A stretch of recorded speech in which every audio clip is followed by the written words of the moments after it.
गुरुर्ब्रह्मा गुरुर्विष्णुः गुरुर्देवो महेश्वरः गुरुर्साक्षात् परं ब्रह्म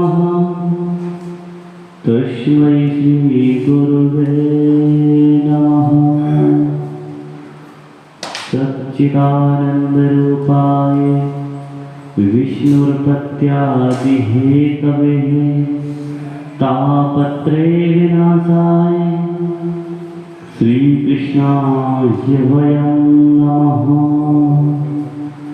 कर्पूरगौरं करुणावतारं संसारसारं भुजगेन्द्रहारं सदा वसन्तं हृदयारविन्दे भवं भवामि सहितं नमामि। या देवी सर्वभूतेषु भक्तिरूपेण संस्थिता नमस्तस्यै नमस्तस्यै नमस्तस्यै नमो नमः। या देवी सर्वभूतेषु शक्तिरूपेण संस्थिता नमस्तस्यै नमस्तस्यै नमस्तस्यै नमो नमः।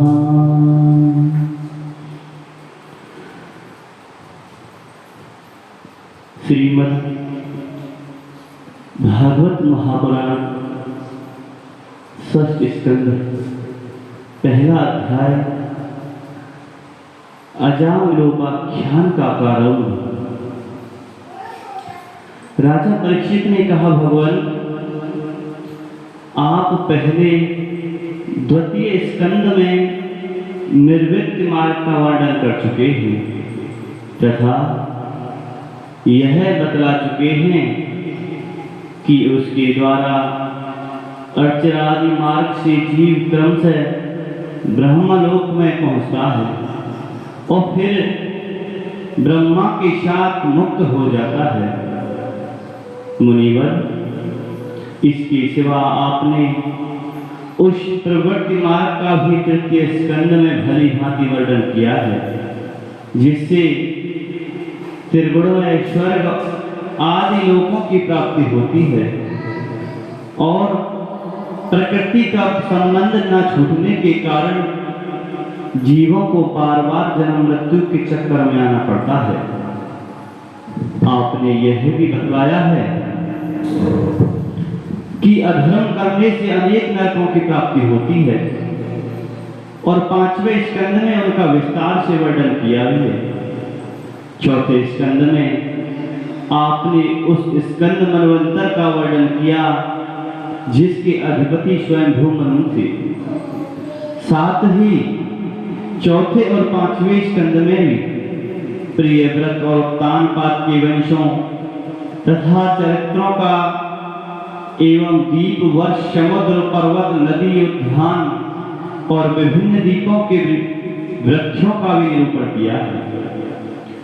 भूमंडल की स्थिति, उसके दीप वर्षादि विभाग, उनके लक्षण तथा परिमाण, नक्षत्रों की स्थिति, अतल वितल आदि भूविवर, सात पाताल और भगवान ने इन सब की जिस प्रकार सृष्टि की है उसका वर्णन भी सुनाया है।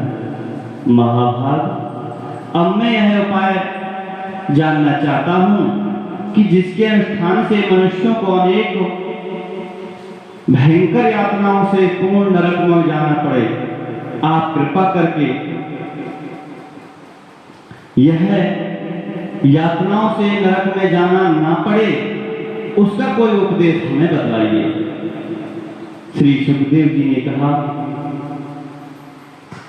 मनुष्य मन, वाणी और शरीर से पाप करता है।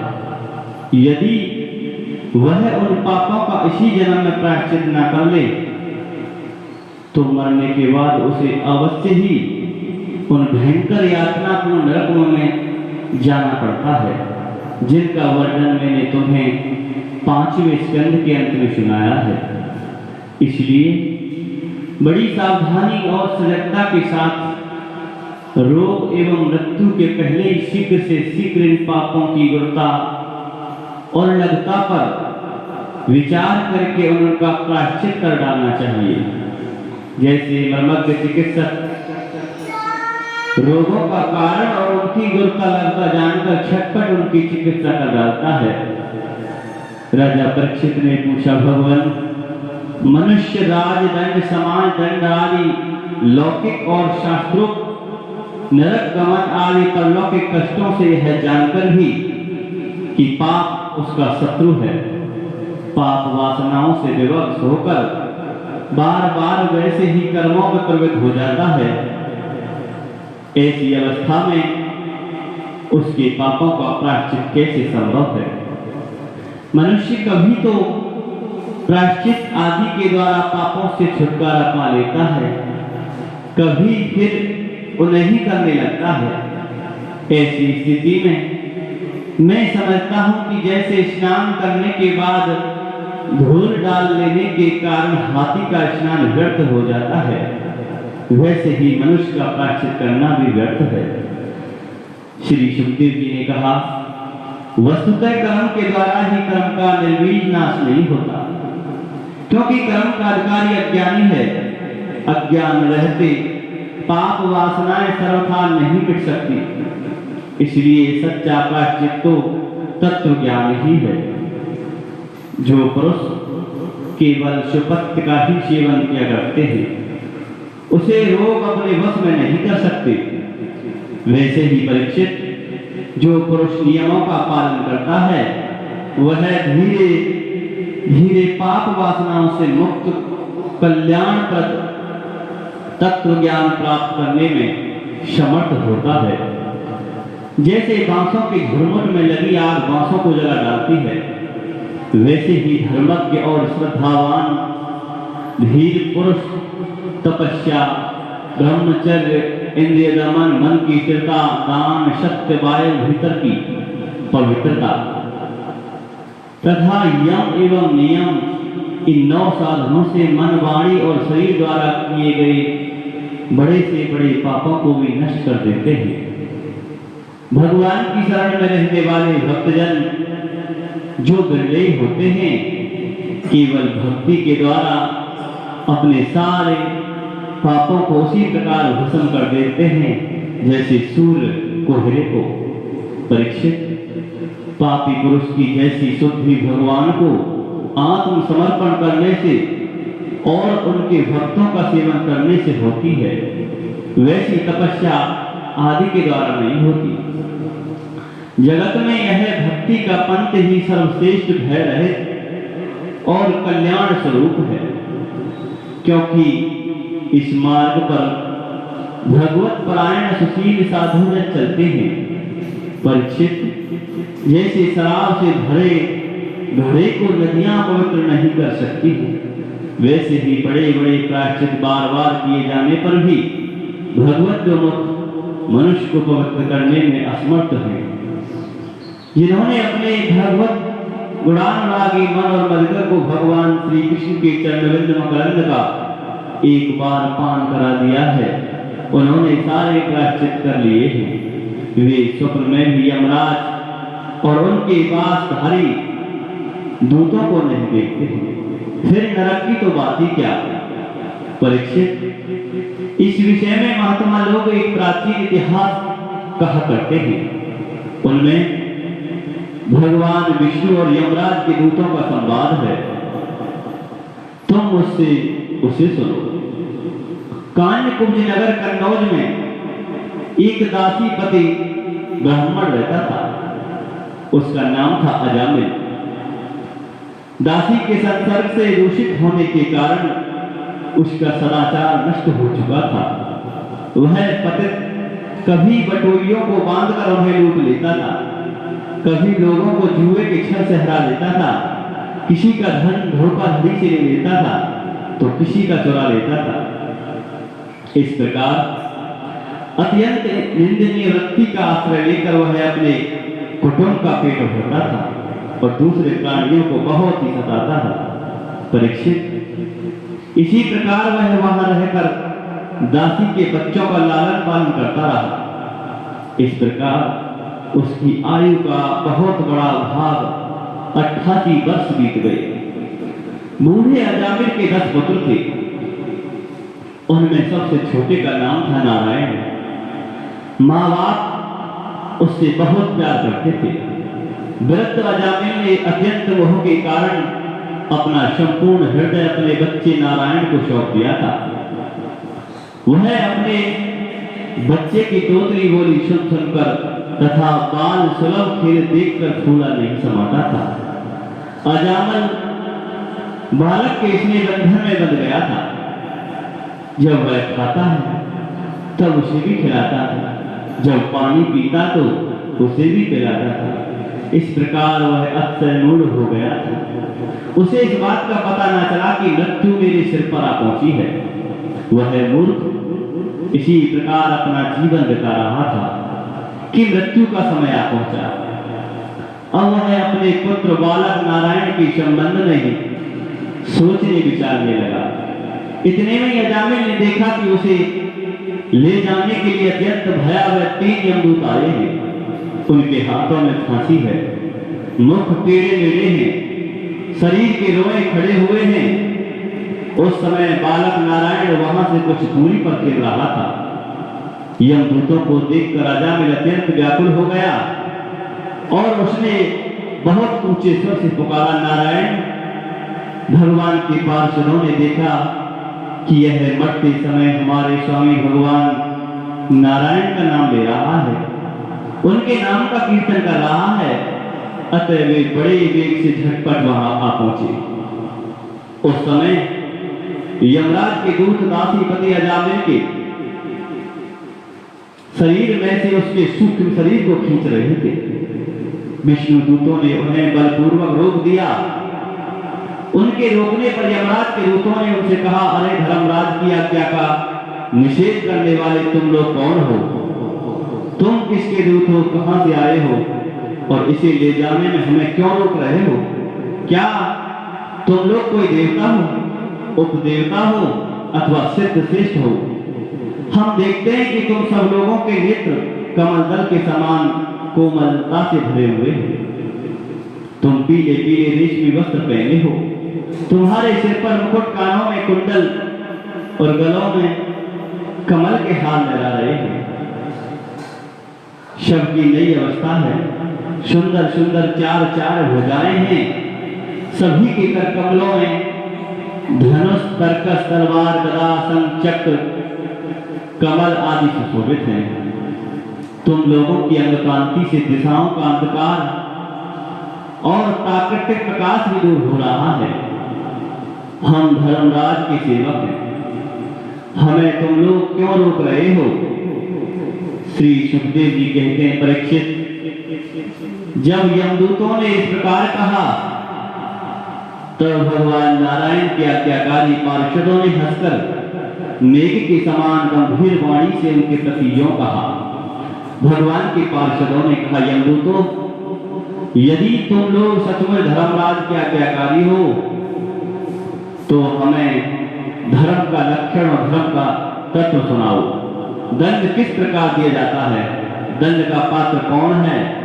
मनुष्यों में सभी पापाचारी दंडनीय हैं अथवा उनमें से कुछ ही है? यमदूतों ने कहा, वेदों ने जिन कर्मों का विधान किया है वे धर्म है, और जिनका निषेध किया है वे अधर्म हैं।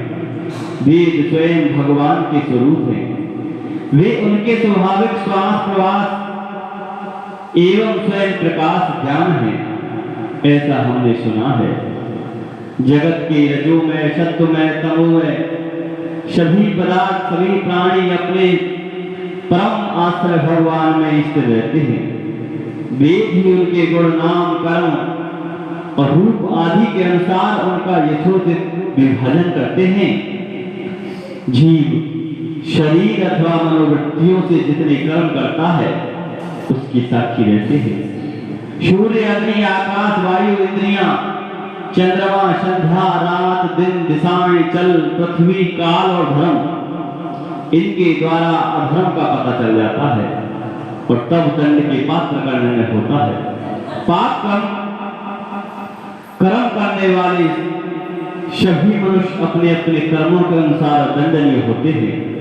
निष्पाप पुरुषों जो प्राणी कर्म करते हैं उनका गुणों से संबंध रहता ही है, इसलिए सभी से कुछ पाप कुछ पुण्य होते हैं और देहाभिमान होकर कोई भी पुरुष कर्म किए बिना रह नहीं सकता। इस लोक में जो मनुष्य जिस प्रकार का जितना अधर्म या धर्म करता है वह परलोक में उसका उतना ही वैसा ही फल भोगता है। देव शिरोमणि, सत्व रज तम इन तीनों गुणों के भेद के कारण इस लोक में भी तीन प्रकार के प्राणी दिख पड़ते हैं, पुण्यात्मा पापात्मा, पुण्य पाप दोनों से युक्त अथवा सुखी दुखी और सुख दुख दोनों से युक्त। वैसे ही परलोक में उनकी त्रिविधता का अनुमान किया जाता है। वर्तमान समय ही भूत और भविष्य का अनुमान करा देता है, वैसे ही वर्तमान जन्म की पाप पुण्य भी भूत और भविष्य जन्मों की पाप पुण्य का अनुमान करा देते हैं। हमारे स्वामी अजन्मा भगवान सर्वज्ञ यमराज सबके अंतःकरणों में विराजमान है, इसलिए वे अपने मन से सबके पूर्ण रूपों को देख लेते हैं। वे साथ ही उनके भावी स्वरूप का विचार किया करते हैं।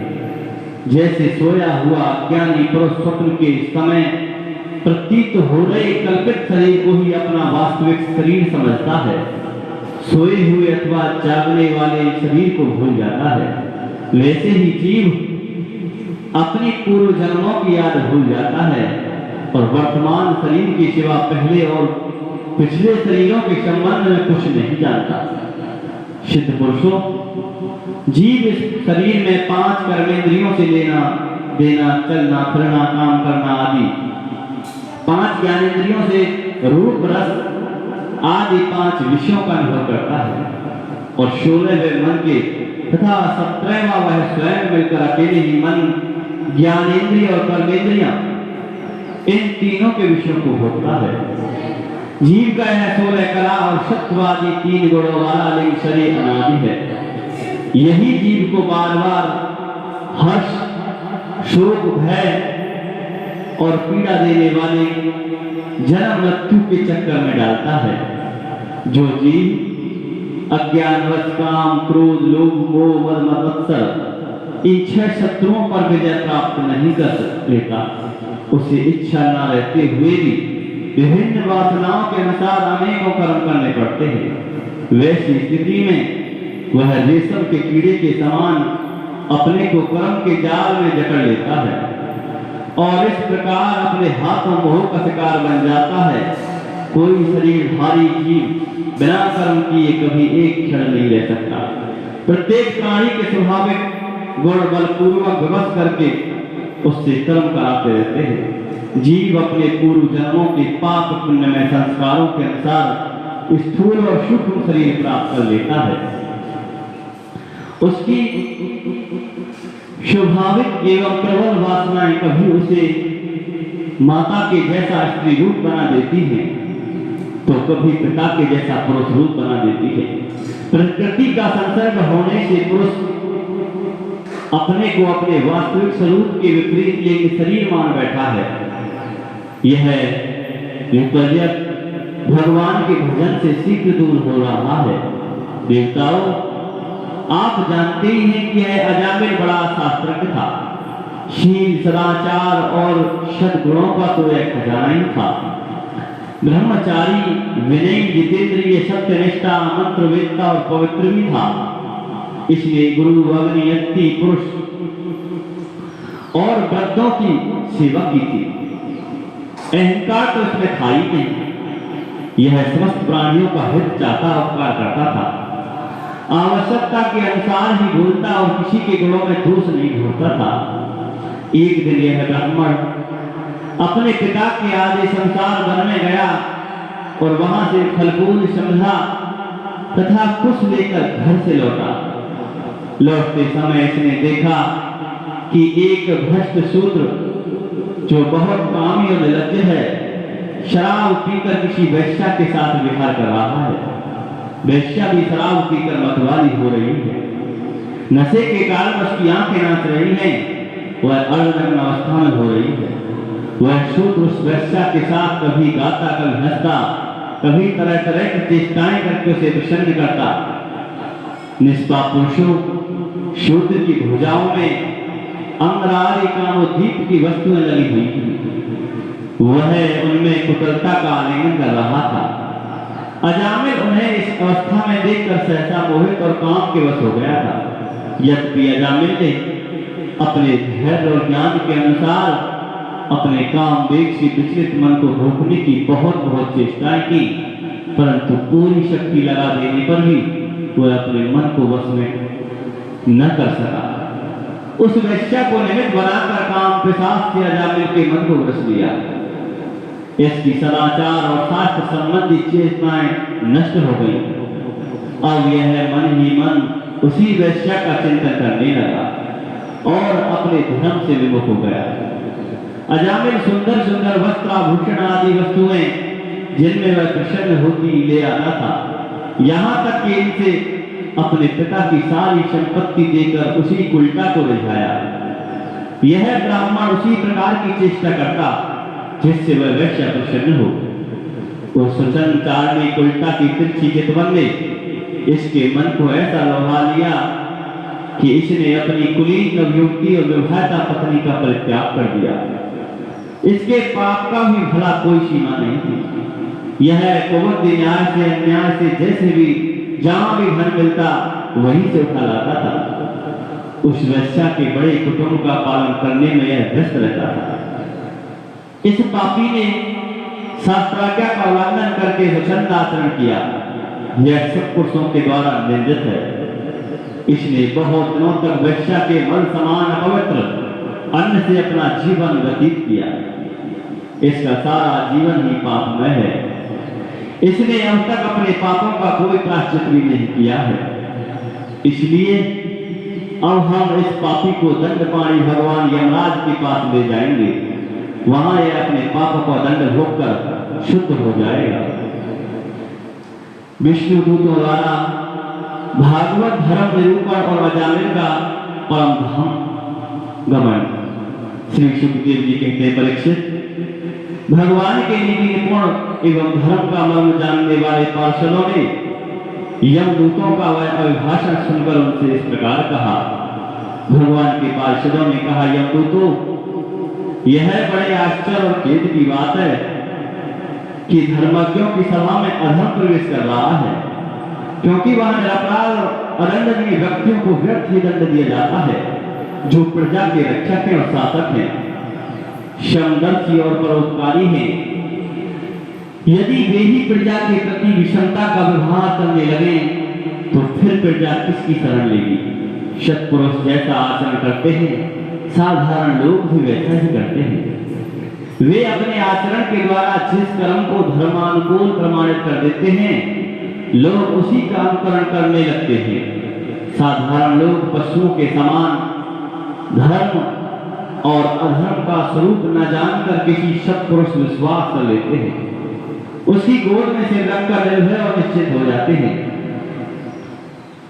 वही दयालु सत्पुरुष जो प्राणियों का अत्यंत विश्वास पात्र है और जिसे मित्र भाव से अपना हितैषी समझकर उन्होंने आत्मसमर्पण कर दिया है, उन अज्ञानी जीवों के साथ कैसे विश्वासघात कर सकता है?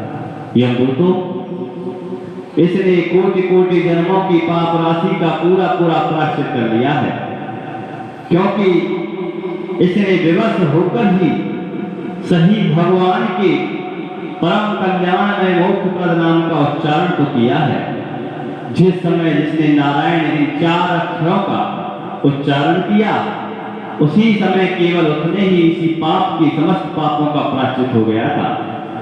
चोर, शराबी, मित्र दोही, ब्रह्मघाती, गुरु पत्नीगामी, ऐसे लोगों का सत्संगी, स्त्री, राजा, पिता और गाय को मारने वाला, चाहे जैसा और चाहे जितना बड़ा पापी हो, सभी के लिए यही इतना ही सबसे बड़ा प्रायश्चित है कि भगवान के नामों का उच्चारण किया जाए, क्योंकि भगवान नामों के उच्चारण से मनुष्य की बुद्धि भगवान के गुण, लीला और स्वरूप में रम जाती है और स्वयं भगवान की उसके प्रति आत्मबुद्धि हो जाती है।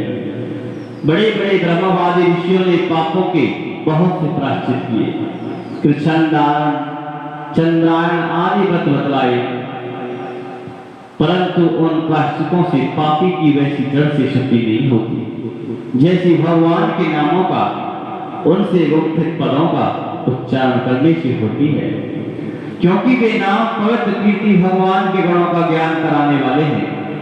यदि प्रायश्चित करने के बाद भी मन फिर से कुमार में पाप की ओर दौड़े तो वह चरम सीमा का पूरा पूरा प्रायश्चित नहीं है। इसलिए जो लोग ऐसा प्रायश्चित करना चाहें कि जिससे पाप कर्मों और वासनाओं की जड़ उखड़ जाए, उन्हें भगवान के गुणों का गान करना चाहिए, क्योंकि उससे चित्त सर्वथा शुद्ध हो जाता है। इसलिए यमदूतों, तुम लोग अजामिल को मत ले जाओ, इसने सारे पापों का प्रायश्चित कर लिया है, क्योंकि इसने मरते समय भगवान के नाम का उच्चारण किया है। बड़े बड़े महात्मा पुरुष यह जानते हैं और बताते हैं कि संकेत में किसी दूसरे अभिप्राय से, परिहास में, तान अड़ापने में तथा किसी अभेद न करने से भी यदि कोई भगवान के नामों का उच्चारण करता है तो उसके सारे पाप नष्ट हो जाते हैं। जो मनुष्य गिरते समय, पैर फिसलते समय, अंग भंग होते समय, सांप के डसते समय, आग में जलते समय, चोट लग जाने से, व्यवस्था से हरि हरि कहकर भगवान के नाम का उच्चारण कर लेता है, वह यम यातना का पात्र नहीं रह जाता।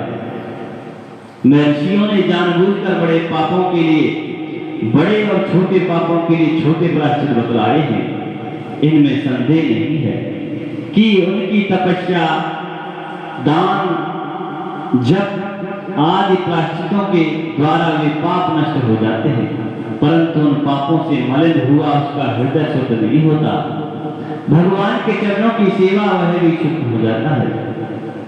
यमदूतों, जैसे जान या अनजान में ईंधन से अग्नि का स्पर्श हो जाए तो वह भस्म ही हो जाता है, वैसे ही जानबूझकर या अनजान में भगवान के नामों का संकीर्तन करने से मनुष्यों के सारे पाप भस्म हो जाते हैं। जैसे कोई परम शक्तिशाली अमृत को उसका गुण न जानकर अनजान में पी ले तो भी वह पीने वाले को अमर बना देता है, वैसे ही अनजान में उच्चारण करने पर भी भगवान का नाम अपना फल देकर ही रहता है। वस्तु शक्ति श्रद्धा की अपेक्षा नहीं करती।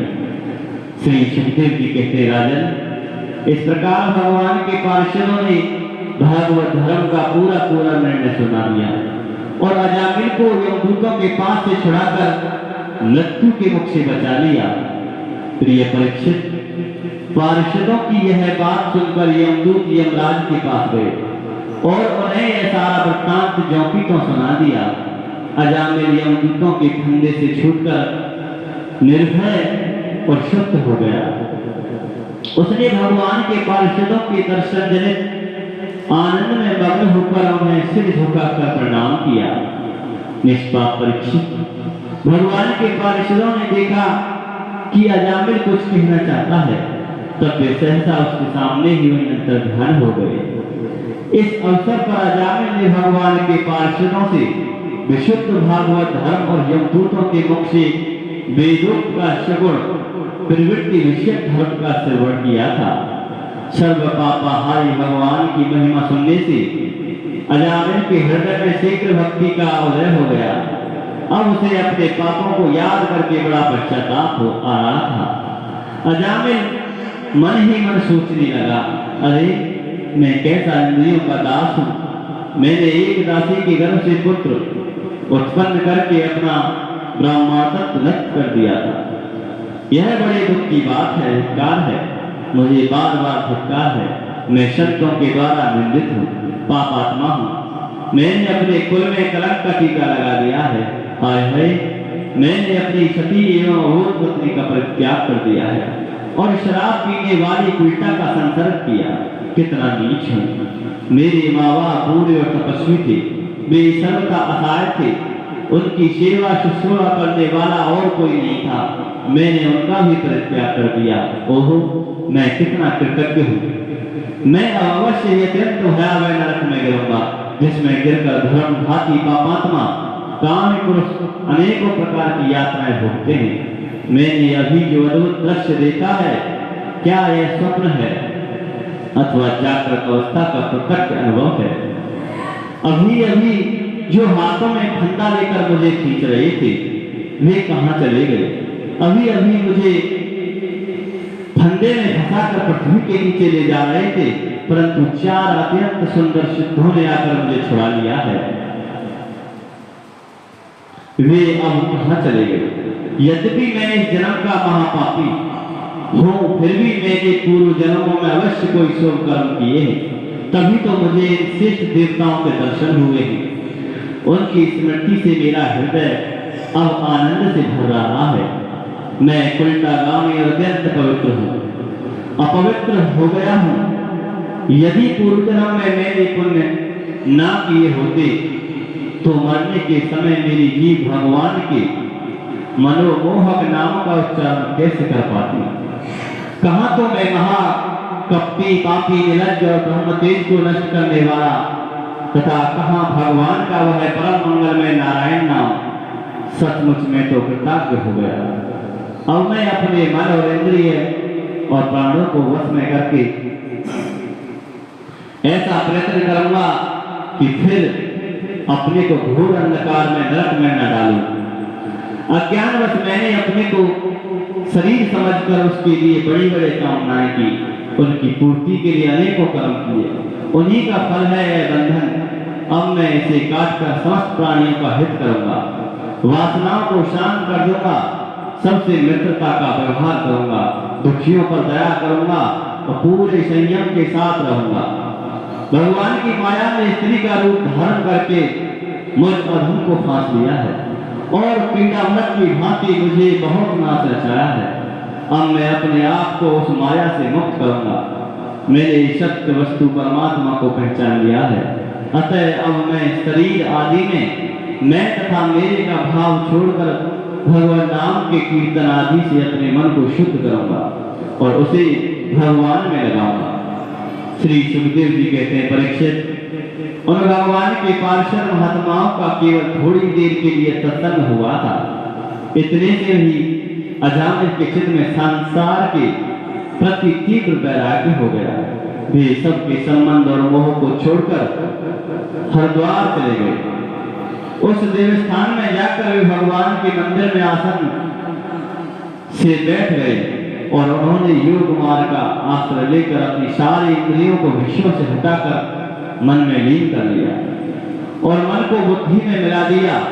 इसके बाद आत्मचिंतन के द्वारा उन्होंने बुद्धि को विषयों में पृथक कर दिया तथा भगवान के धाम अनुभव रूप स्वरूप परम ब्रह्मा में जोड़ दिया।